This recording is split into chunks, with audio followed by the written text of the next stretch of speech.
స్వరము. పితా పుత్ర పవిత్రాత్మ నామమున ఆమేన్. క్రీస్తునాథునిచే అమితముగా ప్రేమించబడుతున్నటువంటి ప్రియ క్రైస్తవ సహోదరి సహోదరులారా, మిమ్మల్ని అందరినీ ఈ పాస్కా 2వ ఆదివారపు వాక్య పరిచర్యకై ప్రేమతో ఆహ్వానిస్తూ ఉన్నాను. ఈనాటి గ్రంథ పఠనాలు మానవత్వములో నూతనత్వం అనే అంశంపై కేంద్రీకృతమై ఉన్నాయి. దైవ ప్రజలారా, గత వారం మనమందరం కూడా పాస్కా మహోత్సవాన్ని జరుపుకున్నాం. అయితే ఇంతటితో మొత్తం అయిపోలేదు, ఇంతటితో అంతా అయిపోలేదు. ఇప్పుడే మన అసలైన సిసలైన బాధ్యత మొదలవుతుంది.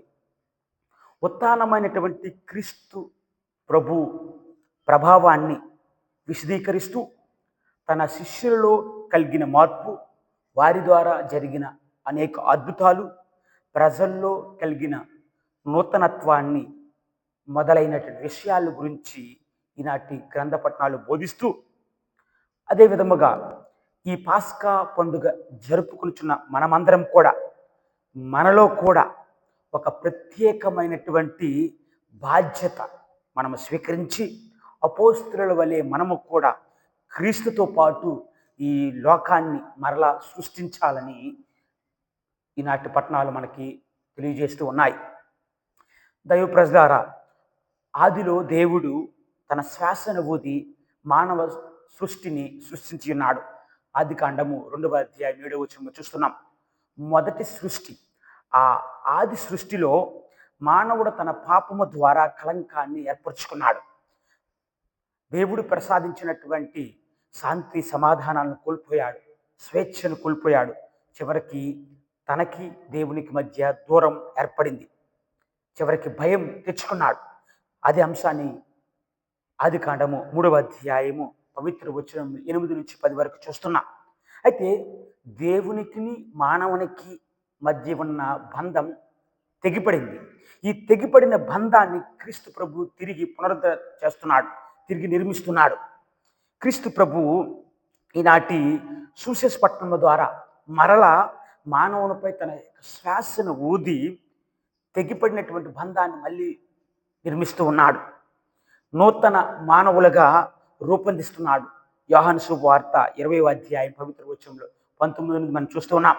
అయితే ఆదిలో మానవుడు కోల్పోయినటువంటి శాంతి సమాధానాలు క్రీస్తు ప్రభు ఈ యొక్క నూతన నిబంధనలో ఈనాటి సువిశేష పట్టణంలో మరలా ఇస్తూ వారిని సకల జాతి జనులకు అందజేస్తున్నాడు. ఆ శాంతి సమాధానాలను వారిపై పవిత్రాత్మను పంపిస్తూ వారిని నూతన వ్యక్తులుగా చేస్తూ పాప మన్నింపు అధికారాన్ని వీరికి ప్రసాదిస్తూ ఉన్నాడు.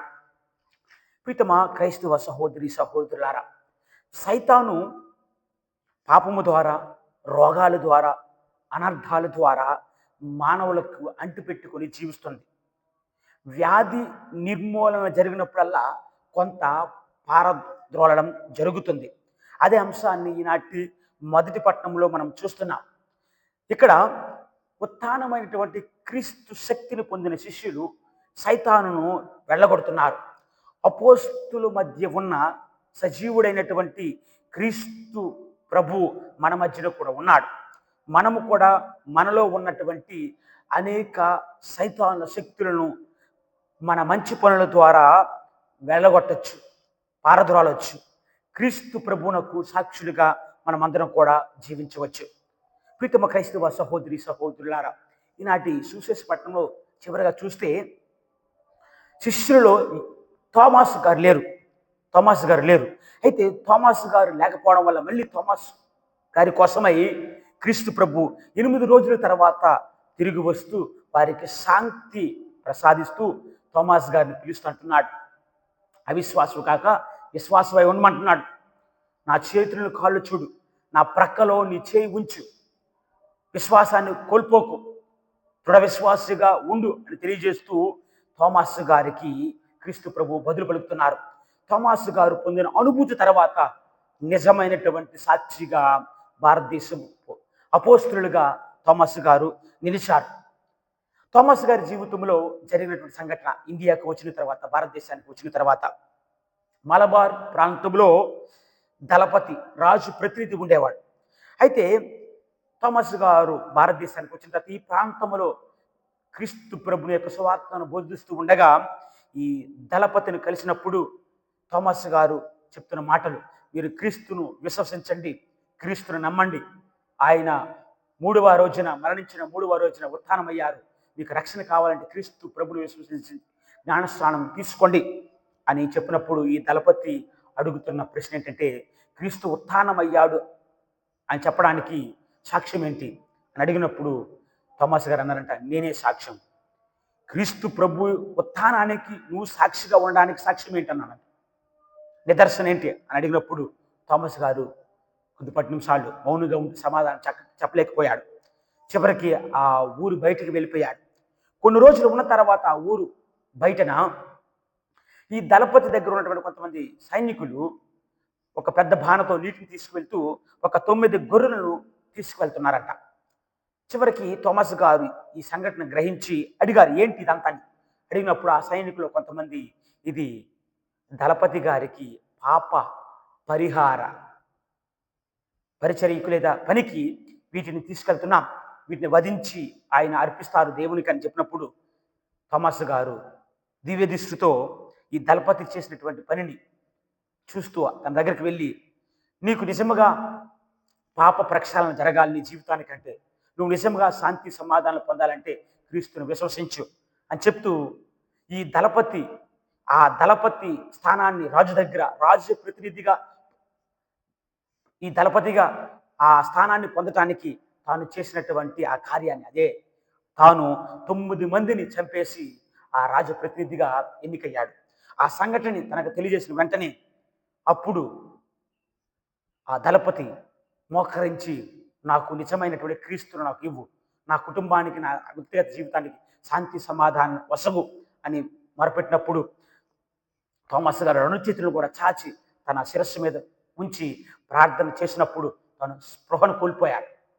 3 రోజుల పాటు ఏమీ తినలేదు, ఆ సుప్తా వ్యవస్థలో ఉన్నాడు. చివరికి ప్రీతమ క్రైస్తవ సహోదరి సహోదరులారా, వైద్యులు వచ్చి తన పరిశీలించినప్పుడు తనకి ఎటువంటి అనారోగ్యం కానీ, తనకి ఎటువంటి ప్రాణాపాయం లేదు, అంతా బాగానే ఉందని తెలియజేస్తూ తాను నిద్రిస్తున్నాడని చెప్పడంతో అందరూ కూడా ఈ యొక్క సంఘటన ఒప్పుకొని చివరికి 3 రోజుల తర్వాత తాను ఆ స్పృహను తెచ్చుకొని థామస్ గారిని బ్రతిమాలి తాను తన కుటుంబ సభ్యులందరూ కూడా క్రీస్తును విశ్వసించి జ్ఞానస్నానం పొందారు. అప్పటి నుంచి కూడా థామస్ గారు భారతదేశపు అపోస్తులుగా తన పరిచర్యను ప్రారంభించి అనేక మంది ఆత్మలను రక్షిస్తూ క్రీస్తు వైపు మలల్చారు. ప్రీతమ క్రైస్తవ సహోదరి సహోదరులారా, ఈరోజు థామస్ గారి నుండి మనం నేర్చుకోవాల్సిన కొన్ని అంశాలు ఉన్నాయి. అవేంటంటే ప్రీతమ క్రైస్తవ సహోదరి సహోదరులారా, ముందుగా క్రీస్తు ప్రభు తన శిష్యులను కలిసినప్పుడు థామస్ గారు లేరు. మరి మనము కూడా, అంటే సంఘముతో లేరు, ఇక్కడ శిష్యులు సంఘానికి సూచిగా నిలుస్తున్నారు. మరి మనము కూడా సంఘముతో లేనప్పుడు ఒక్కొక్కసారి క్రీస్తు ప్రభువును చూసే అదృష్టాన్ని కోల్పోతాం, క్రీస్తు ప్రభువును కలుసుకునే అదృష్టాన్ని మిస్ అవుతాం. మరి సంఘముతో ఉన్నప్పుడే మనకు కూడా అలాంటి అదృష్టం వస్తుంది. రెండోది ఏంటంటే ప్రీతమ క్రైస్తవ సహోదరి సహోదరులారా, క్రీస్తు ప్రభువును కోల్పోవడం మాత్రమే కాదు, నీ యొక్క విశ్వాసాన్ని కోల్పోయే ప్రమాదంలో కూడా ఉంటాం. అందుకని ప్రభువును మేము చూసాము అన్నప్పుడు థామస్ గారు అంటున్నారు, నేను నమ్మను అంటున్నాడు. తన విశ్వాసాన్ని కోల్పోయే పరిస్థితి ఏర్పడుతుంది. మనం కూడా సంఘముతో ఉన్నప్పుడే క్రీస్తు ప్రభువును చూస్తూ మనము కూడా మన విశ్వాసాన్ని ఇంకనూ దృఢపరుచుకుంటాం, బలపరుచుకుంటాం. కావున ప్రీతమ క్రైస్తవ సహోదరి సహోదరుల, సంఘముతో ఉంటే క్రీస్తు ప్రభువును చూసే అదృష్టం మనకు లభిస్తుంది. మన విశ్వాసం బలపడే విధముగా మనం ముందుకు వెళ్తుంటాం. మూడోదిగా చూస్తే ఐక్యమత్యమే మహాబలం. కలిసి ఉంటే కల సుఖం. United we stand, divided we fall. కలిసి ఉంటేనే బలంగా ఉంటాం.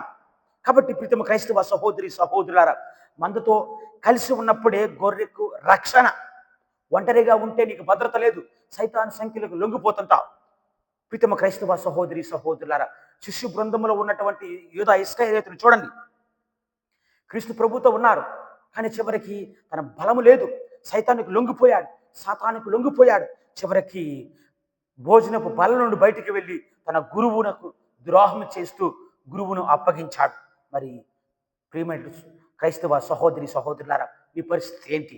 సంఘముతో లేకపోతే ఒక్కొక్కసారి మన క్రీస్తు ప్రభు, మన గురువు అయినటువంటి ఆ గురువునే మనము ఇతరులకు అమ్ముడుపోయే విధముగా మనం చేసే కార్యాలు మన జీవితంలో ఏర్పడవచ్చు. కావున ఈ థోమస్ గారు ఒక కారణంగా తీసుకుంటూ ఈ యొక్క సంఘటన ఒక ఛాన్స్గా తీసుకుంటూ క్రీస్తు ప్రభు మనందరికి కూడా ఒక మంచి విశ్వాసపూరితమైన సందేశాన్ని ఇస్తున్నాడు. తోమా, నువ్వు విశ్వసించినది నన్ను చూచుట వలన, కానీ చూడక నన్ను విశ్వసించే వారు ధన్యులు.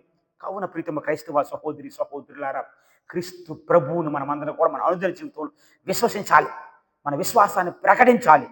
ప్రకటిస్తేనే నిజం. మన విశ్వాసానికి మనమే సాక్షులుగా నిలుస్తూ రుజువు చేసినప్పుడే, క్రీస్తును నమ్మినప్పుడే హద్దులు లేనటువంటి తన దయను కృపను మన మీద కురిపిస్తుంటాడు. ప్రియ క్రైస్తవ సహోదరి సహోదరులారా, ఈరోజు తెలియని తిరుసభ ఈ ఆదివారాన్ని దివ్య కారుణ్య ఆదివారంగా కూడా జరుపుకుంటున్నది. మన విశ్వాసాన్ని, క్రీస్తునందు ఉన్న విశ్వాసాన్ని మనము మన అనుదిన జీవితం ద్వారా ప్రదర్శించినప్పుడే, తెలియజేసినప్పుడే తన దయ కరుణ కారుణ్యం మన మీద హేరాళముగా కుమ్మరించబడుతుంది. ఒక చిన్న కథ. గులాబీ పువ్వు, ఒక అందమైన గులాబీ పువ్వు తన తోటలో ఉందంట. తన అందము ద్వారా అందరినీ ఆకర్షిస్తుంది. మనందరికీ తెలుసు గులాబీ పువ్వు ఏ విధంగా మనం అందరూ కూడా ఆకర్షితులం అవుతాము. అయితే ఎక్కడి నుంచి వచ్చిందో తెలియదు, ఒక పెద్ద పువ్వు దాని పక్కన చేరి పసుపు రంగులో ఉందంట. చివరికి ఈ పువ్వును చూసిన తర్వాత గులాబీ పువ్వుకి అసూయ ఏర్పడింది. చివరికి గులాబీ పువ్వు ఆ పువ్వును అడుగుతుందట, ఆ పెద్ద పువ్వును, పసుపు రంగులో ఉన్నటువంటి పువ్వు, నువ్వు ఇంత అందంగా ఆకర్షవంతంగా ఉండడానికి కారణం ఏంటంటే, అది అందంట, ఆ పెద్ద పువ్వు, అది నా చేతిలో ఏమి లేదు, ఈ అందానికి అన్నిటికి కూడా, ఈ ఆకర్షణకి కూడా అంత కారణం ఏంటంటే సూర్యుడే. ఆయన దయ కరుణ వల్లే నేను ఇంత అందంగా కనిపిస్తున్నాను అని పలకడం మనం చూస్తున్నాం. ప్రీతమ క్రైస్తవ సహోదరి సహోదరులారా, ఈరోజు నువ్వు నేను కాపాడబడడానికి, రక్షణ పొందడానికి క్రీస్తు ప్రభు యొక్క కరుణ, దయ, కారుణ్యం. అందుకనే మనందరికి కూడా కీర్తన గ్రంథం 30వ అధ్యాయం 5వ వచనం చెప్తున్నారు, దేవుని యొక్క కోపము క్షణకాలం, కానీ కృప కలకాలం అని తెలియజేస్తున్నాడు. ఈరోజు మనము 2 విషయాలను నేర్చుకోవాలి ఈ దివ్య కారుణ్య ఆదివారం సందర్భముగా. మొట్టమొదటిది ఏంటంటే, ఆ 2 విషయాలు ఏంటంటే, మొట్టమొదటిది దేవుని యొక్క కృప అపారమైనది, అనంతమైనది, హద్దులు లేని ప్రేమను తెలుసుకోవాలి. రెండోది, ఎవరైతే ఈ దివ్య కారుణ్యము దగ్గరికి వస్తారో వారు తప్పకుండా దేవుని యొక్క కారుణ్యాన్ని పొందుతారు, తన యొక్క కృపను పొందుతారు అని మనము తెలుసుకోవాలి. ఆ కారుణ్యమూర్తి తన కృపను మన మీద కురిపిస్తాడని మనం తెలుసుకోవాలి. అదే అంశాన్ని కీర్తన గ్రంథము 103వ కీర్తన 13వ వచనం చూస్తున్నాం. తండ్రి తన కుమారుని మీద ఏ విధంగా జాలి చూపుతాడో, ప్రభు తన ఆజ్ఞలను పాటించే వారి పట్ల కూడా ఆ విధంగా తన జాలి కరుణ దయను చూపుతాడని వాక్యం తెలియజేస్తూ ఉన్నది. యెషయా గ్రంథంలో ఉంటుంది 54వ అధ్యాయం 8వ వచనంలో, కోపముతో నేను నా ముఖమును క్షణకాలము మరుగుపరుస్తాను, కానీ నా శాశ్వతమైన ప్రేమతో కృపతో మిమ్మును రక్షిస్తాను అని ప్రభు తెలియజేస్తున్నాడు. చరిత్రలో జరిగిన సంఘటన అది, ప్రపంచానికి చాలా గడ్డు కాలం. 19వ శతాబ్దంలో ప్రారంభమైంది. ఒకవైపు మొదటి ప్రపంచ యుద్ధం భీకరంగా జరుగుతుంది, రెండో వైపు హిట్లర్ 2వ ప్రపంచ యుద్ధానికి పన్నాగాలు పన్నుతున్నాడు. ఆ రోజుల్లో ఇలాంటి పరిస్థితుల్లో, ఇలాంటి సమయంలో పోలాండ్ దేశంలో 1909వ సంవత్సరంలో ఒక వ్యక్తి జన్మించింది, ఒక పవిత్రురాలు జన్మించింది, పరిశుద్ధురాలు జన్మించింది. చివరికి తన జీవితాన్ని, మఠవాస జీవితానికి అంకితం చేసిన తర్వాత చివరికి 1938వ సంవత్సరంలో ఆ పరిశుద్ధురాలు మరణించింది. అయితే ప్రీతమ క్రైస్తవ సహోదరి సహోదరులారా, ఆమె మరణానికి ముందు అనేక సార్లు క్రీస్తు ప్రభు ఆమెకు కనిపిస్తూ, ఈ ప్రపంచంలో శత్రుత్వము, పగలు, ప్రతీకారాలు, యుద్ధాలు మొదలైనటువంటి వాటితో రగులిపోతున్నారు. కావున ఈ ప్రపంచానికి నా కరుణను, నా కారుణ్యాన్ని ప్రసాదించాలనుకుంటున్నాను. కాబట్టి నా కారుణ్య దూతగా నువ్వు ఉంటావని ఆ కారుణ్యమూర్తి అడిగినప్పుడు ఈ వ్యక్తి నేను ఉంటానని అని తెలియజేస్తూ తన వ్యక్తిగత డైరీలో ఈ యొక్క అంశాన్ని రాసిందంట. చివరికి ఈమె ఎవరో కాదు, ఈ పుణ్యాత్పురాలు, ఈ పరిశుద్ధురాలు ఎవరో కాదు, సిస్టర్ ఫౌస్టినా. ఈ దివ్య కారుణ్య ఆదివారం రోజున మనం ఖచ్చితంగా సిస్టర్ ఫౌస్టినా గారికి క్రీస్తు ప్రభు ఏ విధంగా కనిపించి తన కారుణ్యాన్ని, దయను, కృపను తెలియజేశాడో మనం తెలుసుకోవాలి. అదేవిధంగా ప్రీతిమ క్రైస్తవ సహోదరి సహోదరులారా, యోహాను సువార్తలో చూస్తున్నాం 19వ అధ్యాయం 34వ వచనంలో ఆయన ప్రక్కలో బల్లెముతో పొడిచిన వెంటనే రక్తము నీరు స్రవించింది. ఈ దివ్య కారుణ్య ఆదివారం తన పంచి గాయాలు మనం అందరూ కూడా ఒకసారి జ్ఞాపకం తెచ్చుకోవాలి. తన చేతులకు ఈ గాయాలు ఎందుకు ఏర్పడాయో తెలుసా? తన ఎంతో ప్రేమతో మానవుని సృష్టించి ఏదోను వనములో పెడితే అవిధేయత ద్వారా చెట్టు పండు తినొద్దు అని ఆ చెట్టు దగ్గరికి వెళ్ళి ఆ తినొద్దు అనే పండును తన చేతులతో మన ఆదాము తెంపి తిన్నాడు ఆ చేతితో. అందుకని ఆ అవిధేయతతో చేసిన పాపం వలన ఆ చేతులతో ఆ పండును తెంచుకొని తినటం వల్ల క్రీస్తు ప్రభువునకు సిలువలో గాయాలు ఏర్పడ్డాయి. చివరికి తన కాళ్ళకు గాయాలు ఎందుకు ఏర్పడాయి తెలుసా? అవిధేయత ద్వారా మళ్ళీ ఆదాము ఏం చేశాడంటే ఆ చెట్టు దగ్గరికి వెళ్ళాడు. కాబట్టి ఆ కాళ్ళ ద్వారా తను నడిచి పాపం చేశాడు. ఆ పాపానికి బదులుగా క్రీస్తు ప్రభువునకు గాయాలు కాళ్ళకి ఏర్పడ్డాయి. తన ప్రక్కలో గాయం ఏర్పడింది. ప్రీతమ క్రైస్తవ సహోదరి సహోదరులారా, ఆదాము నిద్రిస్తూ ఉండగా తండ్రి దేవుడు తన ప్రక్కటెముకను తీసి స్త్రీని సృష్టించాడు. ఆ స్త్రీ సైతాను యొక్క సంఖ్యలకు లోనై ఆ చెట్టు పండు తింటే మనము కూడా దేవుళ్ళలా తయారవుతామని ఆ మాటలు ఆదాముతో చెప్పింది.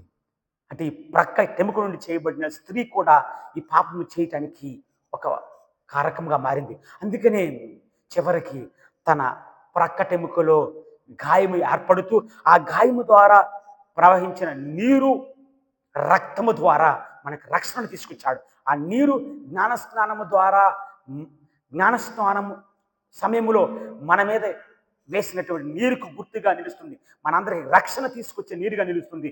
చివరికి ఈ రక్తం అనేది క్రీస్తు ప్రభు యొక్క రక్తముగా దివ్య సప్రసాద రూపములో మనందరికి కూడా రక్షణను తీసుకువచ్చింది. అవును ప్రీతమా క్రైస్తవ సహోదరి సహోదరులారా, మరి ఆ లాంగ్వినిస్ అనే వ్యక్తి తన బల్లెముతో క్రీస్తు ప్రభు యొక్క పక్కలో పొడిచినప్పుడు నీరు రక్తము స్రవించినప్పుడు తాను పలుకుతున్న మాటలేంటి? ఈయన నిజముగా నిస్సందేహముగా దేవుని యొక్క కుమారుడే. ప్రీతమ క్రైస్తవ సహోదరి సహోదరులారా, మరి నిజంగా మనము కూడా ప్రభువుని విశ్వసించడానికి సిద్ధంగా ఉన్నామా? ప్రభు తోమాసుతో పలుకుతున్న మాట, అవిశ్వాసవి కాక విశ్వాసవై నాకు సాక్షిగా ఉండు, నా కారుణ్యానికి దూతగా ఉండు అని నన్ను ఈరోజు ఆహ్వానిస్తూ ఉన్నారు. మరి తన దూతగా, తన సాక్షిగా ఉండటానికి మనమందరం కూడా సిద్ధంగా ఉన్నామా? ఒకసారి ఆత్మపరిశీలన చేసుకుంటూ దానికి కావలసిన శక్తిని, యుక్తిని దివ్య పూజా బలిలో ప్రసాదించమని ప్రార్థించుతాం.